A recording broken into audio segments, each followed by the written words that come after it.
और उस घी के दीपक को एक और अजीब बात, जो शायद आपको ज्ञात है पर अपनी आंखों से देखी हुई बात कह रहा हूं, कि ये हॉल जो आप है, ये शायद इससे 4 गुना बड़ा हॉल वो मंदिर है, वो अंदर का गर्भगृह है जहां उनका मूल विग्रह है। और 27.5 मण वजन की सोने की ठोस मूर्ति है। मैं 27.5 मण कह रहा हूं, मण का मतलब 40 सेर, 37.5 किलो का एक मण, 27.5 मण की सॉलिड मूर्ति, और उस पर कम से कम होंगे तो 80-90 करोड़ के हीरे जड़े हुए हैं, क्योंकि रोशनी करने की उस कमरे में जरूरत नहीं है, आप आराम से पुस्तक पढ़ सकते हैं। और दूसरी बात एक और अजीब ये कि उसकी सभी दीवारों पर मनुष्य की खाल लटकी हुई है और उस पर उच्च कोटि के तांत्रिक मंत्र लिखे हुए हैं। केवल एकमात्र सुविधा का मंदिर है। आज से कई 100 साल पहले या 1000 साल पहले या 500 साल पहले, उस जमाने में जो कागज की रचना नहीं हुई थी, तो लोगों ने खाल पर, बैल की खाल पर, गाय की खाल पर मंत्र लिखने शुरू कर दिए थे। बाद में भोजपत्र का ज्ञान हुआ तो फिर भोजपत्र पर ग्रंथ लिखे जाने लगे, फिर कागज की रचना हुई। लेकिन बहुत पहले इन खालों को रासायनिक क्रिया से शुद्ध करके उसके ऊपर मंत्र लिखते थे। पूरी की पूरी पुस्तक, पूरा का पूरा ग्रंथ, यदि आपने देखा हो तो ऐसी कई ग्रंथ हैं जो केवल 2 अंगुल लंबा 2 अंगुल चौड़े पर पूरे 18 अध्याय गीता के लिखे हुए, तो 2 अंगुल लंबे चौड़े कागज पर, और वहां पर वे मनुष्य के पीठ की खालें उन जमाने में निकाली होगी। मगर उसके ऊपर जो मंत्र और साधना विधियां लिखी हुई हैं, वो सारी लुप्त तंत्र देखा जाए तो वहां फिर भी सुरक्षित है। देखिए तब आप मालूम पड़ेगा कि क्या तिरुपति है और कितनी सुरक्षित रूप से वो निधि रख छोड़ी है। सही अर्थों में वह दर्शन ही जीवन का पूर्ण और प्रामाणिक दर्शन है। और मैं इसलिए कह रहा हूं कि मैं ऐसा दर्शन कर सकता हूं, करवा सकता हूं, क्योंकि उनके प्रधान महंत जो पुजारी हैं गोविंदाचारी, वो मेरे शिष्य रह चुके हैं। यहाँ 6 महीने साधना करते हैं, बहुत शरीर उनका भारी, और आए तब उन्होंने कहा कि गुरुजी ने साधना, तो उसमें तिरुपति गया था, उन्होंने कहा होगा मेरे घर में तो कभी नहीं भर रहे, उनका मैं साधना करना चाहता हूँ गुरुजी, आपको तो मैं 5 स्टार होटल में कमरा ले लूंगा। मैं तुम साधना करेगा 5 स्टार होटल में कमरा लेकर के रहना पड़ेगा, गुफा में रहना पड़ेगा, तब कुछ सीख पाएगा। मगर रहा, और रहा दमखम के साथ रहा, उसने अपने आप को एडजस्ट किया। उसको एक आध चीज सीखनी थी, 2 चीजें सीखनी थी, सीखी। इसलिए मैंने ये कहा कि हम केवल मंदिरों में सही रूप में शायद दर्शन कर भी पाते हैं कि नहीं कर पाते हैं, आस्था युक्त होकर के जाते हैं, आ जाते हैं। सही अर्थों में जिंदगी को अगर, या सही अर्थों में वेद ध्वनि को देखने की जरूरत है, वेद ध्वनि को सुनने की जरूरत है, उस पूजा पद्धति। ये मुझे बात क्यों याद आई कि कल रात को जब मैं प्रवचन करके गया तो कल तिरुपति पूजन टीवी पे आ रहा था, रात्रि को 10 बजे। कल को कोई महत्वपूर्ण दिन होगा उनका दक्षिण वालों का, तो मैं उसको देख रहा था। तो मुझे ध्वनि को जब मैंने सुना, वेद मंत्रों की ध्वनि, तब मुझे एहसास हुआ कि अभी वेद मंत्र जीवित हैं। मगर शायद ये जीवित 10, 15, 20 साल ही रहेंगे, बाद में शायद नहीं रह पाएंगे, क्योंकि ये पीढ़ी खत्म हो गई तो पिछली पीढ़ी तैयार हो ही नहीं रही है। मैं जोधपुर में भी आज से 5 साल पहले कम से कम 100 पंडित निकल जाते थे वेद ध्वनि करने वाले, अब करीब 20-22 निकलते हैं। 10 साल बाद एक आदमी नहीं निकलेगा, वो तो कैंट कैन बिजली घर में नौकरियां करने लगे, जो बिजली के खंभों पर चढ़ते हैं और नीचे गिर के मरते हैं। तो शिमाली हमारी यही करते हैं बात, और कुछ होता ही नहीं। जब भी कोई सुनता हूँ बिजली खंभे से कर्मचारी मर गया तो मैं समझ जाता हूँ शिमाली जरूर होगा, पर नौकरी नहीं करता, या तो मास्क होंगे या बिजली घर में होंगे, कहाँ जाएंगे। ये जीवन का हमारा एक दुर्भाग्य, हम समझ नहीं पा रहे हैं अपनी संस्कृति को, अपनी सभ्यता को। इसीलिए मैं वापिस अपनी बात के प्रवचन को समाप्त करते हुए वहीं आ रहा हूँ। आप ठीक दीपक की तरह हैं, ये दीपक टिमटिमाता हुआ रहना चाहिए, और ये दीपक जरूर सूर्य बन सकता है, अन्यथा ये पीढ़ी और आप इस पीढ़ी के साथ सब कुछ ज्ञान गारंटी के साथ खत्म हो जाएगा, कुछ नहीं बचेगा। कोई आपको बता ही नहीं सकता, तिरुपति मंदिर के दर्शन नहीं हो सकते आपको ज्ञान ही नहीं है तिरुपति मंदिर का मूल विग्रह क्या है। तो ज्ञान नहीं है तो ऊपर चले जाएंगे, तो या तो भीड़ में घुस जाएंगे या 25 रुपए बैंक को बड़ौदा में जमा करा देंगे, तब दर्शन करके बाहर आ जाएंगे, बस करें। ये तो होगा, आपको मालूम ही नहीं होगा तंत्र का उच्च कोटि के ग्रंथ लटके हुए हैं दीवार पर। आप जाइए, पढ़िए, देखिए, तो देखिए, महसूस तो करें क्या चीज। ಮತ್ತೊಂದು ವಿಚಿತ್ರವಾದ ವಿಷಯ ನಿಮಗೆ ತಿಳಿದಿರಲಿ ಎಂದು ನಾನು ಕಣ್ಣಾರೆ ಕಂಡ ವಿಷಯ, ಬಹುಶಃ ನೀವೀಗ ಕುಳಿತಿರುವ ಈ ಹಾಲಿಗಿಂತ 4 ಪಟ್ಟು ದೊಡ್ಡದಾಗಿದೆ ಆ ಮಂದಿರ, ಅದರೊಳಗಿನ ಗರ್ಭಗೃಹ, ಎಲ್ಲಿ ಆ ಮೂಲಮೂರ್ತಿ ಸ್ಥಾಪನೆಯಾಗಿದೆಯೋ ಆ ಸ್ಥಾನ, ಮತ್ತು 27.5 ಮಣ ಭಾರದ ಶುದ್ಧ ಬಂಗಾರದ ದೃಢವಾದ ವಿಗ್ರಹ ಅದು. ನಾನು 27.5 ಮಣ ಭಾರದ ವಿಗ್ರಹ ಎಂದು ಹೇಳುತ್ತಿದ್ದೇನೆ. 1 ಮಣ ಎಂದರೆ 40 ಸೇರುಗಳು, 37.5 ಕಿಲೋ 1 ಮಣ ಭಾರ ತೂಕವಾಗುತ್ತದೆ.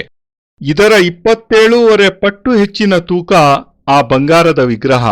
ಅದರ ಮೇಲೆ ಕನಿಷ್ಠ ಪಕ್ಷ 80 ರಿಂದ 90 ಕೋಟಿ ಬೆಲೆ ಬಾಳುವ ವಜ್ರಗಳನ್ನು ಅಳವಡಿಸಲಾಗಿದೆ. ಏಕೆಂದರೆ ಆ ಮೂಲ ವಿಗ್ರಹವಿರುವ ಮಂದಿರಕ್ಕೆ ಬೇರೆ ಬೆಳಕಿನ ಅವಶ್ಯಕತೆಯೇ ಇರಬಾರದೆಂದು. ಆ ವಜ್ರಗಳ ಪ್ರಕಾಶದಲ್ಲಿಯೇ ನೀವು ಆರಾಮವಾಗಿ ಪುಸ್ತಕವನ್ನು ಓದಬಹುದು. ಮತ್ತು ಎರಡನೆಯ ವಿಷಯ ಮತ್ತಷ್ಟು ವಿಚಿತ್ರವಾದದ್ದು, ಅತ್ಯಂತ ವಿಚಿತ್ರವಾದದ್ದು ಏನೆಂದರೆ, ಆ ಮಂದಿರದ ಎಲ್ಲಾ ಗೋಡೆಗಳಲ್ಲೂ ಮನುಷ್ಯನ ದೇಹದ ಚರ್ಮವನ್ನು ಕಾಗದದ ಹಾಳೆಗಳಂತೆ ತೂಗಿ ಬಿಡಲಾಗಿದ್ದು, ಅದರ ಮೇಲೆಲ್ಲ ಉಚ್ಚಕೋಟಿಯ ತಾಂತ್ರಿಕ ಮಂತ್ರಗಳನ್ನು ಬರೆಯಲಾಗಿದೆ. ಇಡೀ ಜಗತ್ತಿನಲ್ಲೇ ವೆಂಕಟೇಶ್ವರ ಸ್ವಾಮಿಯ ಈ ಅಪ್ರತಿಮ ಮಂದಿರ ಇಂತಹ ವಿಲಕ್ಷಣಗಳಿಂದ ಕೂಡಿದ ಏಕೈಕ ಮಂದಿರವಾಗಿದೆ. ಇಂದಿನಿಂದ ಸರಿಸುಮಾರು ಕೆಲವು 100 ವರ್ಷಗಳ ಮೊದಲು, ಅಥವಾ 1000 ವರ್ಷಗಳ ಮೊದಲು, ಅಥವಾ 500 ವರ್ಷಗಳ ಮೊದಲಿನ ಆ ತಲೆಮಾರಿನಲ್ಲಿ ಕಾಗದಗಳ ರಚನೆ, ಸೃಷ್ಟಿ ಇನ್ನೂ ಆಗಿರಲಿಲ್ಲ. ಆಗಿನ ಜನ ಚರ್ಮದ ಮೇಲೆ, ಎತ್ತಿನ ಚರ್ಮದ ಮೇಲೆ, ಹಸುವಿನ ಚರ್ಮದ ಮೇಲೆ ಮಂತ್ರಗಳನ್ನು ಬರೆಯಲು ಪ್ರಾರಂಭಿಸಿದ್ದರು. ಅದರ ನಂತರದಲ್ಲಿ ಬರೆಯಲು ಭುಜಪತ್ರಿಯನ್ನು ಉಪಯೋಗಿಸಬಹುದು ಎಂಬ ಅರಿವು ಮೂಡಿದಾಗ ಭುಜಪತ್ರಿಯ ಮೇಲೆ ಮಂತ್ರಗಳನ್ನು ಬರೆದು ಭುಜಪತ್ರಿಯ ಗ್ರಂಥಗಳನ್ನು ತಯಾರಿಸತೊಡಗಿದರು. ಆ ನಂತರವೇ ಕಾಗದದ ಆವಿಷ್ಕಾರವಾದದ್ದು ಗ್ರಂಥಗಳನ್ನು ರಚಿಸಲು. ಆದರೆ ಬಹಳ ಹಿಂದೆಯೇ ಚರ್ಮವನ್ನು ರಾಸಾಯನಿಕ ಕ್ರಿಯೆಗಳಿಂದ ಶುದ್ಧಗೊಳಿಸಿ ಬರೆಯಲು ಅನುಕೂಲವಾಗುವಂತೆ ತಯಾರಿಸಿ ಆ ಚರ್ಮದ ಮೇಲೆಯೇ ಮಂತ್ರಗಳನ್ನು ಬರೆಯುತ್ತಿದ್ದರು. ಇಡೀ ಪುಸ್ತಕವನ್ನೇ ಬರೆಯುತ್ತಿದ್ದರು, ಸಂಪೂರ್ಣ ಗ್ರಂಥಗಳನ್ನೇ ರಚಿಸುತ್ತಿದ್ದರು. ಬಹುಶಃ ನೀವು ನೋಡಿರಬಹುದು, ಎಷ್ಟೋ ಗ್ರಂಥಗಳು 2 ಅಂಗುಲ ಅಗಲ, 2 ಅಂಗುಲ ಉದ್ದ ಮಾತ್ರವೇ ಇದ್ದು, ಅದರಲ್ಲಿ ಶ್ರೀಮದ್ ಭಗವದ್ಗೀತೆಯ ಸಂಪೂರ್ಣ 18 ಅಧ್ಯಾಯಗಳನ್ನು ಬರೆದಿರುತ್ತಾರೆ ಕೇವಲ 2 ಅಂಗುಲ ಉದ್ದ ಅಗಲಗಳಿರುವ ಕಾಗದದಲ್ಲಿ. ಮತ್ತು ಆ ಕಾಲದಲ್ಲಿ ಮನುಷ್ಯನ ಬೆನ್ನಿನ ಚರ್ಮದಿಂದ, ಆ ಯುಗದಲ್ಲಿ ಮೃತ ಮನುಷ್ಯನ ಬೆನ್ನಿನಿಂದ ಚರ್ಮವನ್ನು ಸುಲಿದು ರಾಸಾಯನಿಕ ಕ್ರಿಯೆಗಳಿಂದ ಶುದ್ಧೀಕರಿಸಿ ಕಾಗದದಂತೆ ತಯಾರಿಸಿದ್ದಾರೆ. ಆದರೆ ಆ ಚರ್ಮದ ಕಾಗದದ ಮೇಲೆ ವಿಶಿಷ್ಟವಾದ ಮಂತ್ರಗಳನ್ನು, ಸಾಧನೆಗಳ ಕ್ರಮವನ್ನು ಏನು ಬರೆದಿರುವರೋ ಆ ಸಮಸ್ತ ಲುಪ್ತ ತಂತ್ರಗಳು ಇಂದಿಗೂ ಸಹ ಸುರಕ್ಷಿತವಾಗಿವೆ. ಅದನ್ನು ನೀವೇ ಕಣ್ಣಾರೆ ನೋಡಬಹುದಾಗಿದೆ ತಿರುಪತಿಯ ಮೂಲ ಮಂದಿರದಲ್ಲಿ. ಆಗ ಮಾತ್ರವೇ ನಿಮಗೆ ಅರ್ಥವಾಗುತ್ತದೆ ತಿರುಪತಿ ಎಂದರೆ ಏನು. ತಿರುಪತಿಯ ನಿಜವಾದ ಉದ್ದೇಶ ನಮ್ಮ ಪೂರ್ವಿಕರ, ಋಷಿಮುನಿಗಳ ಗೋಪನೀಯ ವಿದ್ಯೆಗಳನ್ನು ಸಂರಕ್ಷಿಸುವ ಮತ್ತು ಮುಂಬರುವ ಪೀಳಿಗೆಗಳಿಗಾಗಿ ಆ ಅಮೂಲ್ಯ ಜ್ಞಾನನಿಧಿಯನ್ನು ಜೋಪಾನ ಮಾಡುವ ಪವಿತ್ರತಮ ದಿವ್ಯ ಸಂಕಲ್ಪ. ಸರಿಯಾದ ಅರ್ಥದಲ್ಲಿ ನಮ್ಮ ಪೂರ್ವಿಕರ ಅಲೌಕಿಕ ಜ್ಞಾನ ಭಂಡಾರವನ್ನು ದರ್ಶನ ಮಾಡುವುದೇ ನಿಜವಾದ ತಿರುಪತಿಯ ಮಹಾದರ್ಶನ, ನಮ್ಮ ಜೀವನದ ಪೂರ್ಣ ಹಾಗೂ ಪ್ರಾಮಾಣಿಕ ದರ್ಶನವಾಗಿದೆ. ಮತ್ತು ನಾನು ಇಂತಹ ಅದ್ಭುತ ದರ್ಶನವನ್ನು ಸ್ವತಃ ಮಾಡಬಲ್ಲೆ ಮತ್ತು ನನ್ನ ಸಂಪರ್ಕಕ್ಕೆ ಬಂದ ಪ್ರತಿಯೊಬ್ಬರಿಗೂ ಈ ಮಹಾದರ್ಶನದ ಸೌಭಾಗ್ಯವನ್ನು ಕಲ್ಪಿಸಿಕೊಡಬಲ್ಲೆ ಎಂದು ಅಷ್ಟೊಂದು ದೃಢವಾಗಿ ಏಕೆ ಹೇಳುತ್ತಿದ್ದೇನೆಂದರೆ, ತಿರುಪತಿ ಮಂದಿರದ ಪ್ರಧಾನ ಅರ್ಚಕರಾದ ಗೋವಿಂದಾಚಾರ್ಯರು ನನ್ನ ಶಿಷ್ಯರಾಗಿದ್ದಾರೆ ಮತ್ತು 6 ತಿಂಗಳುಗಳ ಕಾಲ ಜೋಧ್ಪುರದ ನಮ್ಮ ಸಾಧನಾ ಸ್ಥಳದಲ್ಲಿದ್ದುಕೊಂಡು ಸಾಧನೆಯನ್ನೂ ಮಾಡಿದ್ದಾರೆ. ಗೋವಿಂದಾಚಾರ್ಯರದು ಭಾರೀ ಶರೀರ. ಅವರು ಜೋಧ್ಪುರ್ಗೆ ಬಂದಾಗ ಹಿಂದೊಮ್ಮೆ ನಮ್ಮ ಮನೆಯಲ್ಲಿಯೇ 1 ತಿಂಗಳವರೆಗೂ ಉಳಿದುಕೊಂಡಿದ್ದ ಅವರ ಅತ್ಯಂತ ನಿಕಟವರ್ತಿಯೊಬ್ಬರು ಬಹುಶಃ ಗೋವಿಂದಾಚಾರ್ಯರಿಗೆ, ನೀವು ಗುರೂಜಿಯವರಿಂದ ಈ ದೀಕ್ಷೆ ತೆಗೆದುಕೊಂಡು ಸಾಧನೆ ಮಾಡಿದರೆ ಒಳ್ಳೆಯದಾಗುತ್ತದೆ ಎಂದು ತಿಳಿಸಿರಬಹುದು. ಆದ್ದರಿಂದಲೇ ಗೋವಿಂದಾಚಾರ್ಯರು, ಗುರೂಜಿ, ನಾನು ನಿಮ್ಮಿಂದ ಈ ದೀಕ್ಷೆಯನ್ನು ಪಡೆಯಲಿಚ್ಛಿಸುತ್ತೇನೆ ಮತ್ತು ನಂತರ ನೀವು ಅನುಮತಿ ಕೊಟ್ಟರೆ ಇಲ್ಲಿಯೇ 5 ಸ್ಟಾರ್ ಹೋಟೆಲಿನಲ್ಲಿ ಉಳಿದುಕೊಂಡು ಈ ಸಾಧನೆಯನ್ನು ಮಾಡಲಿಚ್ಛಿಸುತ್ತೇನೆ ಎಂದು ನನ್ನಲ್ಲಿ ವಿನಂತಿಸಿದರು. ಅದಕ್ಕೆ ನಾನು, ಏನು, ಸಾಧನೆ ಮಾಡಲು 5 ಸ್ಟಾರ್ ಹೋಟೆಲಿನಲ್ಲಿ ರೂಮು ತೆಗೆದುಕೊಳ್ಳುತ್ತೀರಾ? ಸಾಧನೆ ಮಾಡಲೇಬೇಕೆಂದಿದ್ದರೆ ನೀವು ಒಂದು ಗುಹೆಯಲ್ಲಿ ವಾಸವಾಗಿದ್ದು ಸಾಧನೆ ಮಾಡಿದರೆ ಮಾತ್ರವೇ ಅದು ನಿಮಗೆ ಫಲ ಕೊಡುತ್ತದೆ ಎಂದು ತಿಳಿಸಿದೆ. ಗೋವಿಂದಾಚಾರ್ಯರು ದೃಢ ಸಂಕಲ್ಪದಿಂದ ಗುಹೆಯಲ್ಲಿದ್ದು ಸಾಧನೆ ಮಾಡುವುದಕ್ಕೆ ತಮ್ಮನ್ನು ತಾವು ಅಡ್ಜಸ್ಟ್ ಮಾಡಿಕೊಂಡು ಅವರೇನು 1-2 ಸಾಧನೆಗಳನ್ನು ಕಲಿಯುವುದಿತ್ತೋ ಅದನ್ನು ಪೂರ್ಣತೆಯೊಂದಿಗೆ ಕಲಿತುಕೊಂಡರು. ಆದ್ದರಿಂದಲೇ ನಾನು ಹೇಳುತ್ತಿದ್ದೇನೆ, ನಾವು ಕೇವಲ ಮಂದಿರಗಳಲ್ಲಿ ಸರಿಯಾದ ರೂಪದಲ್ಲಿ ನಮಗೆ ದೇವರ ದರ್ಶನ ಮಾಡಲಾಗುತ್ತದೆಯೋ ಇಲ್ಲವೋ, ಆದರೆ ನಂಬಿಕೆಯಿಂದ ಭಕ್ತಿ ಭಾವನೆಯಿಂದ ಮಾತ್ರವೇ ಹೋಗಿ ಬರುತ್ತಿದ್ದೇವೆ. ನಾವು ಸರಿಯಾದ ಅರ್ಥದಲ್ಲಿ ಜೀವನವನ್ನು ಅಥವಾ ಸರಿಯಾದ ಅರ್ಥದಲ್ಲಿ ವೇದಧ್ವನಿಯನ್ನು ನೋಡಬೇಕಾದ ಅಗತ್ಯವಿದೆ. ವೇದಧ್ವನಿಯನ್ನು ಕೇಳಲೇಬೇಕಾದ ಅತ್ಯಂತ ಅಗತ್ಯವಿದೆ. ಆ ಪೂಜಾ ಪದ್ಧತಿ, ಈ ಎಲ್ಲ ವಿಷಯಗಳೂ ನನಗೆ ಏಕೆ ಜ್ಞಾಪಕಕ್ಕೆ ಬಂದಿತೆಂದರೆ, ನಿನ್ನೆ ರಾತ್ರಿ ನಾನು ಪ್ರವಚನ ಮಾಡಿದ ನಂತರ ಮನೆಗೆ ಬಂದಾಗ ಟಿವಿಯಲ್ಲಿ ತಿರುಪತಿಯ ಪೂಜೆಯ ಕಾರ್ಯಕ್ರಮ ಪ್ರಸಾರವಾಗುತ್ತಿತ್ತು. ರಾತ್ರಿಯ 10 ಗಂಟೆ ಸಮಯದಲ್ಲಿ. ನಿನ್ನೆ ಬಹುಶಃ ಯಾವುದೋ ಮಹತ್ವಪೂರ್ಣವಾದ ದಿನವಾಗಿರಬಹುದು ದಕ್ಷಿಣ ಭಾರತದ ಜನರಿಗೆ. ನಾನು ಕಾರ್ಯಕ್ರಮವನ್ನು ನೋಡುತ್ತಿದ್ದಾಗ ಅದರಲ್ಲಿ ವೇದಮಂತ್ರಗಳ ಧ್ವನಿಯನ್ನು ಕೇಳಿದೆ. ಆಗ ನನಗನಿಸಿದ್ದು, ಈಗಲೂ ಸಹ ವೇದಮಂತ್ರಗಳು ಜೀವಂತವಾಗಿವೆ ಎಂದು. ಆದರೆ ಬಹುಶಃ ಇದು ಕೇವಲ ಮುಂದಿನ 10, 15, 20 ವರ್ಷಗಳು ಮಾತ್ರವೇ ಜೀವಂತವಾಗಿರಬಹುದು. ನಂತರ ಇದು ಕಣ್ಮರೆಯಾಗಿ ಬಿಡಬಹುದು. ಏಕೆಂದರೆ ಈ ಒಂದು ಪೀಳಿಗೆ ಮುಗಿದು ಹೋಗುವುದರಲ್ಲಿ ಇದರ ಮುಂದಿನ ಪೀಳಿಗೆ ವೇದಮಂತ್ರಗಳನ್ನು ಜೀವಂತವಾಗಿಡಲು ತಯಾರಾಗುತ್ತಿಲ್ಲ. ನಮ್ಮ ಜೋಧ್ಪುರದಲ್ಲಿಯೂ ಸಹ ಇಂದಿಗೆ 5 ವರ್ಷಗಳ ಹಿಂದೆ ಕನಿಷ್ಠ ಪಕ್ಷ 100 ಮಂದಿ ವೇದಮಂತ್ರಗಳನ್ನು ಉಚ್ಚರಿಸುವ ಪಂಡಿತರು ಸಿಗುತ್ತಿದ್ದರು. ಆದರೆ ಈಗ ಕೇವಲ 20-22 ಮಂದಿ ಪಂಡಿತರು ಮಾತ್ರವೇ ವೇದ ಬಲ್ಲವರಾಗಿದ್ದಾರೆ.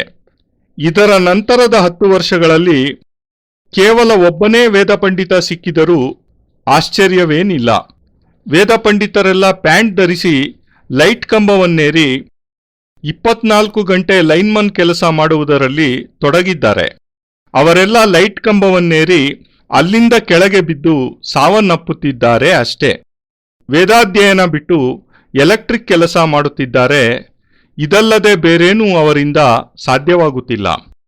ಯಾವಾಗಲಾದರೂ ನನಗೆ ಯಾರಾದರೂ ಕರ್ಮಚಾರಿಯೊಬ್ಬರು ಲೈಟ್ ಕಂಬದಿಂದ ಬಿದ್ದು ಸತ್ತರು ಎಂಬ ಸುದ್ದಿ ತಿಳಿಸಿದರೆ ಖಂಡಿತ ಸತ್ತವನು ನಮ್ಮವನೇ, ಶ್ರೀಮಾಲಿಯೇ ಆಗಿರುತ್ತಾನೆ ಎಂದು ಅರ್ಥ ಮಾಡಿಕೊಳ್ಳುತ್ತೇನೆ.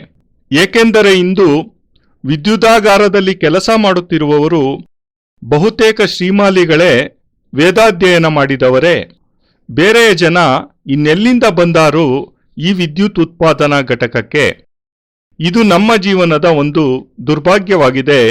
ನಮ್ಮ ಸಂಸ್ಕೃತಿ ಮತ್ತು ಪರಂಪರೆಯನ್ನು ನಾವು ಅರ್ಥ ಮಾಡಿಕೊಳ್ಳಲೇ ಇಲ್ಲ. ಆದ್ದರಿಂದಲೇ ನಾನು ನನ್ನ ಪ್ರವಚನವನ್ನು ಸಮಾಪ್ತಿಗೊಳಿಸುತ್ತಾ ಇದೇ ವಿಷಯದ ಮೂಲಕ್ಕೆ ಬರುತ್ತಿದ್ದೇನೆ. ಏನೆಂದರೆ, ನೀವೆಲ್ಲ ಪ್ರತಿಯೊಬ್ಬರೂ ಒಂದು ಮಿಣುಕು ದೀಪದಂತೆ ಉರಿಯುತ್ತಿದ್ದೀರಿ, ಅತಿ ಕಡಿಮೆ ಪ್ರಕಾಶವನ್ನು ಬೀರುತ್ತಾ. ನಿಮ್ಮ ಈ ಮಿಣುಕು ಜ್ಯೋತಿ ಆರುವ ಮೊದಲೇ ನೀವು 100,000 ಸಾವಿರಾರು ಜ್ಯೋತಿಗಳನ್ನು ಅಂಟಿಸಲೇಬೇಕು. ಇಲ್ಲದಿದ್ದರೆ ಈ ಪೀಳಿಗೆ ಮತ್ತು ಈ ಪೀಳಿಗೆಯು ಗಳಿಸಿದ ಅತ್ಯಮೂಲ್ಯವಾದ ಜ್ಞಾನ ಸಂಪತ್ತು ಖಂಡಿತವಾಗಿಯೂ ನಿಮ್ಮೊಡನೆಯೇ ಸಮಾಪ್ತಿಯಾಗಿ ಬಿಡುತ್ತದೆ. ಯಾರೂ ನಿಮಗೆ ತಿಳಿಸುವವರೇ ಸಿಗುವುದಿಲ್ಲ ತಿರುಪತಿಯ ಮಂದಿರದ ನಿಜವಾದ ದರ್ಶನ ಏನೆಂದು. ನಿಮಗೆ ತಿರುಪತಿ ಮಂದಿರದ ಮೂಲ ವಿಗ್ರಹದ ಜ್ಞಾನವೇ ಇಲ್ಲವೆಂದರೆ ಎಲ್ಲರಂತೆ ನೀವೂ ಸಹ ಮೇಲೆ ಸ್ಥಾಪಿಸಿರುವ ಸಾಮಾನ್ಯ ವಿಗ್ರಹವನ್ನೇ ಗಂಟೆಗಟ್ಟಲೆ ದಿನಗಟ್ಟಲೆ ಕ್ಯೂನಲ್ಲಿ ನಿಂತು ಧರ್ಮದರ್ಶನ ಪಡೆದು ಹೊರಬರುತ್ತೀರಿ. ಇಲ್ಲವೇ 25 ರೂಪಾಯಿ ಟಿಕೆಟ್ ಅನ್ನು ಪಡೆದು ಬೇಗ ಸ್ಪೆಷಲ್ ದರ್ಶನ ಮಾಡಿ ಹಿಂತಿರುಗಿ ಬಿಡುತ್ತೀರಿ ಅಷ್ಟೇ. ಬಸ್ ಖತಮ್. ನಿಮಗೆ ಅರಿವಾಗುವುದೇ ಇಲ್ಲ ತಂತ್ರದ ಉಚ್ಚ ಕೋಟಿಯ ಗ್ರಂಥಗಳು ತಿರುಪತಿಯ ಮೂಲ ಮಂದಿರದ ಮೂಲ ವಿಗ್ರಹವಿರುವ ಸ್ಥಾನದಲ್ಲಿ ಗೋಡೆಗಳಿಂದ ನೇತಾಡುತ್ತಾ ನಿಮ್ಮ ಬರುವಿಕೆಯ ಪ್ರತೀಕ್ಷೆ ಮಾಡುತ್ತಿವೆ ಎಂಬ ಸತ್ಯ. ಜೀವನದಲ್ಲಿ ಒಮ್ಮೆಯಾದರೂ ನೀವು ಅಲ್ಲಿಗೆ ಹೋಗಿ ನಮ್ಮ ಪೂರ್ವಿಕರ ಅತ್ಯಮೂಲ್ಯ ಜ್ಞಾನನಿಧಿಯ ದರ್ಶನ ಮಾಡಿ ಅವರಿಗೆ ಗೌರವ ಸಲ್ಲಿಸಿ ನಿಮ್ಮ ಜೀವನವನ್ನು ಸಾರ್ಥಕಗೊಳಿಸಿಕೊಂಡು ಕೃತಾರ್ಥರಾಗಿರಿ, ಧನ್ಯರಾಗಿರಿ.